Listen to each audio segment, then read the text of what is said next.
faithfully delivering value and interpreting great books from around the world.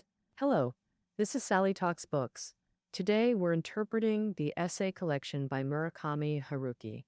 My profession is a novelist. As a novelist, Murakami Haruki can be said to be very successful. His first novel, Hear the Wind Sing, won the Gunzo New Writers Award. In 2006, he was awarded the Kafka Prize, which is known as a precursor to the Nobel Prize in literature. Besides recognition from the literary world, Murakami has also gained market approval. Norwegian Wood set the sales record for post-war Japanese literature. In 2017, his new work, Killing Commendatore, sold 500,000 copies in just 3 days, breaking Murakami's own previous sales record. Murakami Haruki mainly writes novels, but his essays also have a uniquely relaxed and elegant style. He has talked about running, music, and travel in his essays and in this book. In single quotation mark, my profession is a novelist. Murakami, for the first time, makes writing the topic of discussion. The book is divided into 12 chapters, covering topics that are wide-ranging and imaginative. Are novelists a tolerant race? Ah, such humorous self-mockery, and also becoming friends with time. Practical advice on writing long novels. In this book, Murakami sheds his media image of being reticent and, quite frankly, shares his life experiences and survival as a novelist with readers. So I'll summarize the book's content into 3 parts. First, we'll talk about Murakami's autobiographical writing experiences. Second, what qualities does Murakami think a novelist needs? Third, as a successful writer, what writing advice does Murakami Haruki give? First, let's look at the first part. Murakami Haruki's 30 years of unusual creative journey. If you met Murakami in his youth, you might likely pass him by on the street. At that time, Murakami was ordinary, immersed in his inner world, and loved music and literature. In his own words, he was hopelessly naive to the ways of the world. He had no rebellious thoughts, but found that life is always full of surprises. He met his lifelong wife early on, got married right after high school, and was much more mature than his peers. After marriage, with a give-it-a-try mindset, he took an exam and surprisingly got into the literature department of Waseda University. Due to financial pressures, Murakami had to start working during university. To listen to his favorite jazz music all day, he and his wife opened a small eatery next to a Tokyo subway station. At that time, Murakami was a penniless young man. Most of the money for opening the shop was borrowed. To repay the debts from opening the shop, the Murakami couple lived a frugal life with no heating equipment. On cold nights, they had to sleep tightly hugging the cats they kept at home. Amidst all these hardships, he stumbled through and finished university. As he approached his 30s, Murakami was still someone who spent his days immersed in daily necessities. At night, he was busy with bookkeeping as a small shop owner. In such circumstances, writing appeared in his life like a miracle. In the spring of 1978, on a sunny afternoon, Murakami wandered to a baseball stadium near his home. Inside was a team he really liked. However, this team wasn't very strong. He reclined in the deserted outfield stands, drinking beer and watching the game. Then, as Murakami wrote, an idea suddenly popped up out of nowhere. Maybe I can write a novel. He vividly described that moment. The feeling then, I remember it clearly.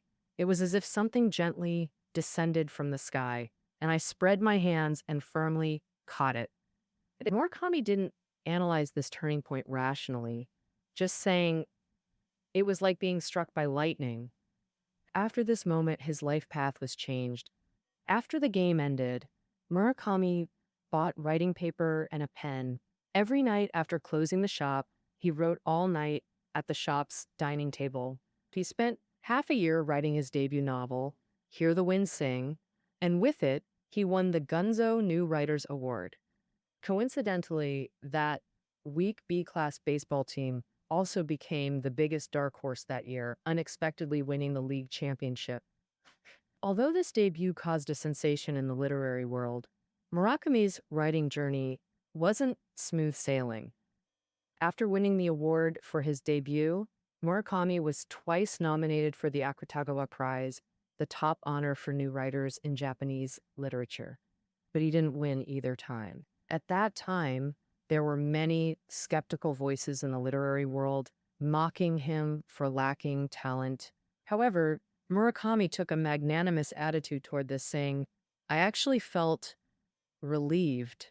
Isn't it a bit over the top to receive such high praise at this stage? For him, not winning awards doesn't mean the writer's failure. What's more important than honors is the ability to keep creating. He said, awards are neither the lifelong reward for a writer nor the standard for judging the quality of a work. With this mindset, Murakami steadily continued his writing. First, he completed the trilogy of youth, and then he wrote Norwegian Wood, which became a worldwide sensation. Amidst his steady creation, literary awards like the Asahi Prize, Kafka Prize, and Jerusalem Prize poured in, and Murakami gained global recognition. However, Murakami himself has always maintained a detached attitude towards the literary circle. He rarely engages in its social events, and even avoids going to that publisher-filled street in Tokyo. In the book, he criticizes the conformist trend in Japan's literary world. Japan's literary world has long used labels like avant-garde or conservative, left-wing or right-wing to confine writers and forcibly slot their works into a predetermined literary map. Writers can only inherit from predecessors. Any unique rebel like Murakami is likely to be isolated by the literary world or even erased from the literary map. When Murakami writes, the editor's reply he dislikes the most is, there's no precedent for this. Influenced by the rebellious ideas of Japanese students from his era who engaged in social movements against society, Murakami strongly advocates for personalized writing. He said, writing novels he likes in his own way is the minimum freedom. If one cannot observe life from an ordinary person's perspective and immerse oneself in life like breathing, if a novelist worries every day about winning awards, socializing, and book sales, they'll lose the ability to understand life's subtleties.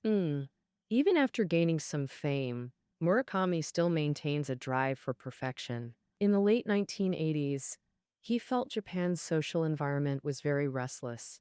People couldn't go 3 sentences without talking about money, making it impossible to sit quietly and polish novels. Therefore, shortly after the publication of Hard-Boiled Wonderland and the End of the World, he decided to move his life focus to America.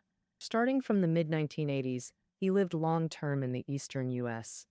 Back then, in the English literary world, Murakami Haruki was still an unfamiliar name. No one knew he was a famous Japanese writer. Local publishing editors bluntly discouraged him, saying, I can't handle works that can't be read in English away from the noisy media environment. After distancing himself from Japan's literary circles, Murakami found renewed motivation. He saw himself as a debutante again, practicing English writing to compete with American authors. Starting with Kafka on the Shore, Murakami's novels began appearing on bestseller lists in Europe and America. In 2011, 1Q84 ranked second on the New York Times bestseller list. In 2014, colorless Tsukuro Tazaki and His Years of Pilgrimage topped the New York Times bestseller list. Murakami Haruki's name became known in Europe and worldwide. That concludes the first part. Before turning 30, Murakami lived an ordinary life, but writing changed his life trajectory. His debut, Hear the Wind Sing, gave him an entry ticket. For the next 30 years, he lived as a professional writer, always maintaining a sense of freshness toward writing. He didn't crave awards, nor was swayed by criticism, just kept creating naturally, alternating between writing novels when it felt right or short stories when inspired. Okay, now let's move to the second part. What qualities does Murakami think are needed to become a novelist? Just talking about what fiction is? Murakami also found that too abstract. So in his book, he starts with what a novelist is. First, he playfully tells us that, novelists are contradictory people. Most writers have strong egos and competitive spirits, making group gatherings likely unpleasant. On the other hand, novelists possess broad-minded virtues. They always generously welcome newcomers wanting to join the writing profession. Murakami believes literature has almost no barriers to entry. Anyone can write with just a pen. Writing novels doesn't require exceptional talent. Cases like his own, producing excellent work immediately, aren't rare. The difficulty lies in persistence. Writing is like marathon running. Continuing requires total commitment, while quitting takes just a moment of doubt. He's seen many talented people produce refreshingly original works. Yet, many vanish after brief appearances, leaving the impression they just glanced at writing before disappearing forever. Murakami believes this is because they're too smart. Clever people find it hard to gain high satisfaction from the labor of writing novels. They often write one or two novels, then suddenly realize, oh, so that's how it is, before turning to more rewarding and profitable careers. Thus, Murakami strongly opposes the idea that good novelists must be geniuses. He says that in writing careers, people who are too quick-witted or have extraordinary knowledge reserves might be unsuitable for novel writing, because writing novels requires moving slowly in low gear, advancing patiently. This speed is between walking and cycling. While smart people move at cycling speed or faster, writing novels isn't like creating straightforward manuals. It requires constant repetition of explanations and narratives, continually conveying to readers. For example, explaining this is actually how it is, revealing the complex layers of the world, is very slow-paced work. Writers agonize over finding the perfect phrase, thinking for half a day to write one sentence properly. He gives a vivid example. Two people visit Mount Fuji. The smart person appreciates it from several angles at the base, realizes, this is Mount Fuji, so beautiful, then returns satisfied. The less clever person can't grasp it from below and painstakingly climbs to the summit. Exhausted, they finally appreciate Fuji's grandeur. Murakami says, novelists are mostly the latter type. They don't need to deliver quick, clever judgments or logically airtight conclusions. On the contrary, they must slow their thinking to question commonplace appearances. Because only then can they maintain sufficient sensitivity and caution toward life, seeing what others can't see, writing what others can't write. To be a novelist, one doesn't need to be smart, but they must be curious. Those who take everything in the world for granted, who never feel puzzled, can't write truly moving words. Good novelists carefully observe people and things around them, storing various characters, events, and experiences in memory without judgment, preserving them authentically rather than rushing to conclusions. Then, like a child wondering why do people sneeze when angry, they must repeatedly replay these details in their mind, pondering why characters behave certain ways. What purpose lies behind these actions? Only then can we brush away the dust on the surface of all things and rediscover the treasures. Only those with curiosity can have richer and more vivid memories of life, and the works they write will have imagination. Murakami fully agrees with a view from the famous Irish writer Joyce. Imagination is memory.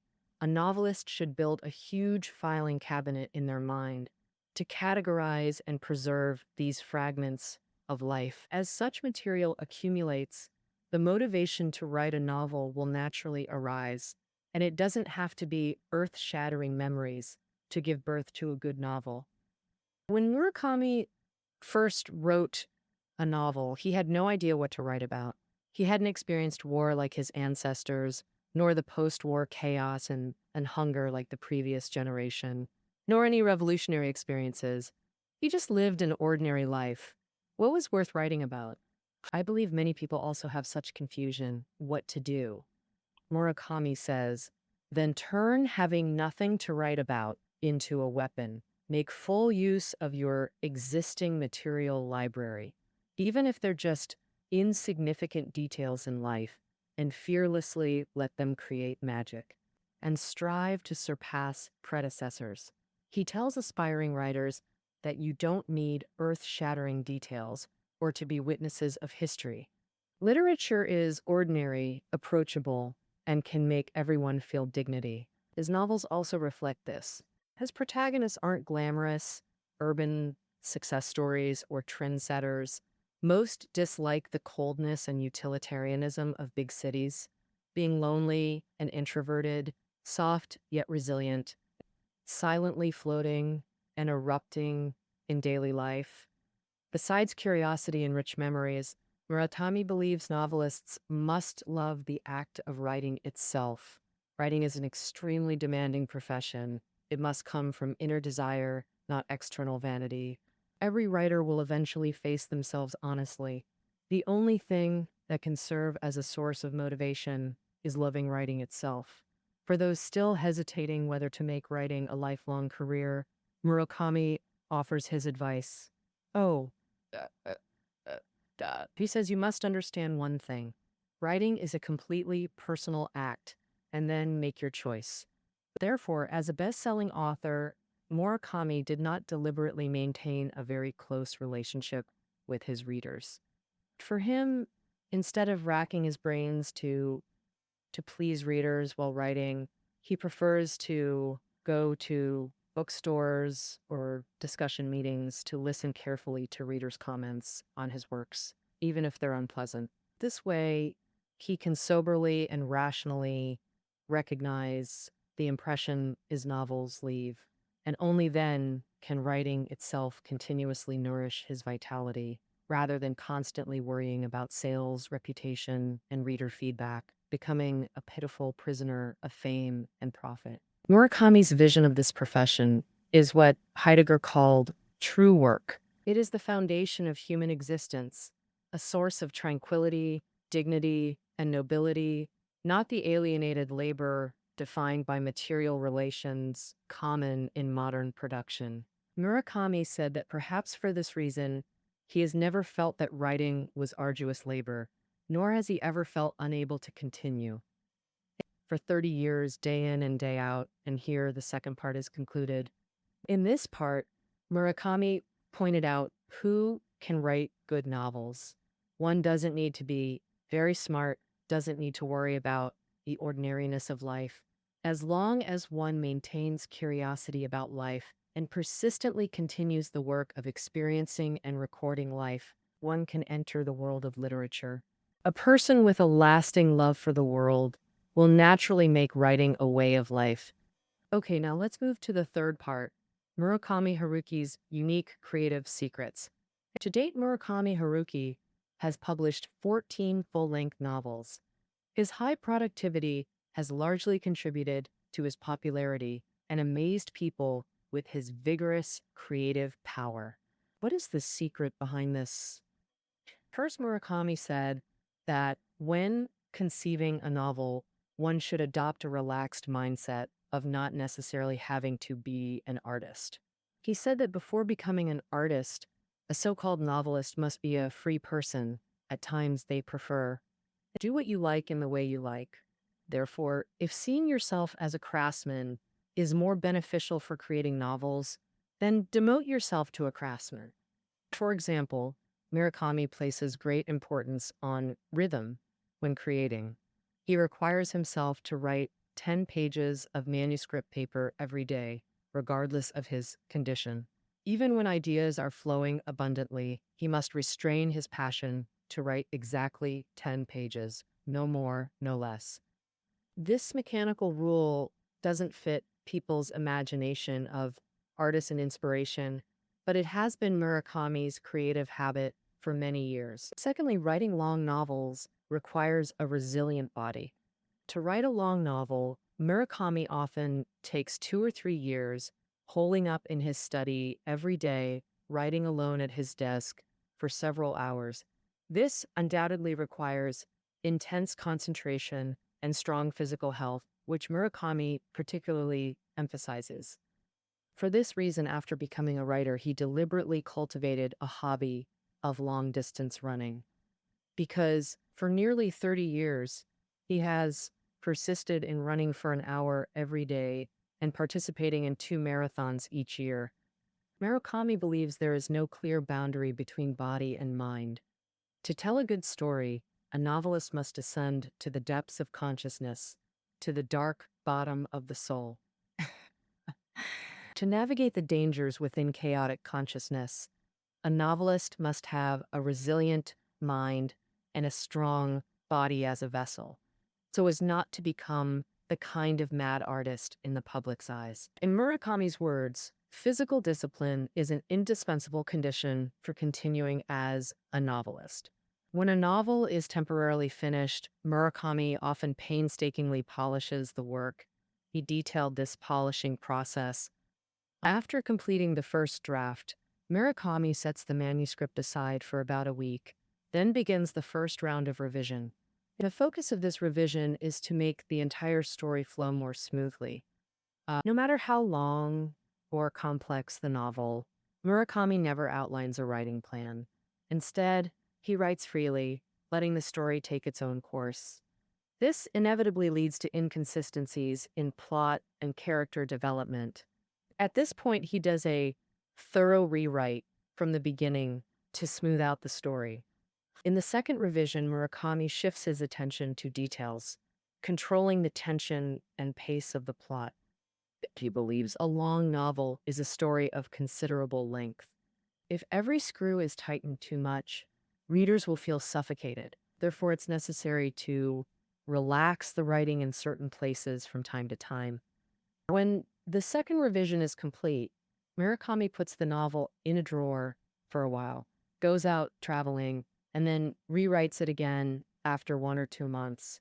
In factories or construction sites, there's a process called curing, where products or materials are stored for a period, just left quietly to allow internal solidification. The same goes for novels. A text that has been cured will naturally reveal its flaws and strengths. Faithfully delivering value and interpreting great books from around the world. And hello, this is Sally Talks Books. Today we're interpreting the essay collection by Murakami Haruki. My profession is a novelist. As a novelist, Murakami Haruki can be said to be very successful.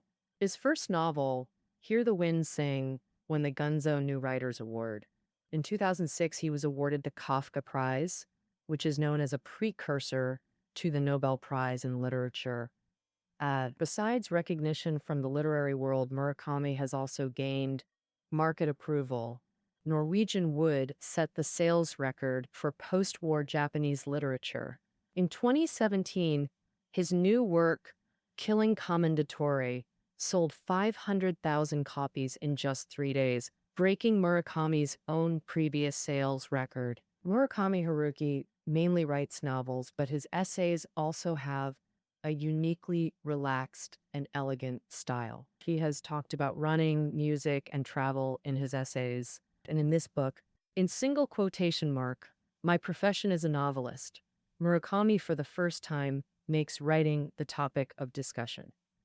The book is divided into 12 chapters, covering topics that are wide-ranging and imaginative. Are novelists a tolerant race? Such humorous self-mockery, and also becoming friends with time. Practical advice on writing long novels. In this book, Murakami sheds his media image of being reticent and, quite frankly, shares his life experiences and survival as a novelist with readers. So, I'll summarize the book's content into 3 parts.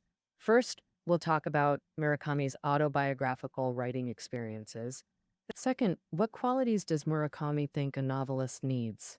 Third, as a successful writer, what writing advice does Murakami Haruki give? First, let's look at the first part. Murakami Haruki's 30 years of unusual creative journey. Therefore, an author is not only a creator who manipulates characters, but also a warrior battling against oneself.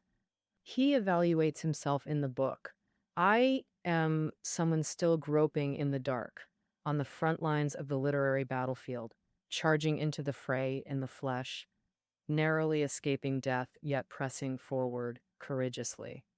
This is the task I've been given.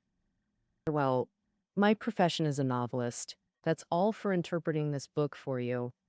The book notes are below the audio. We'll see you tomorrow.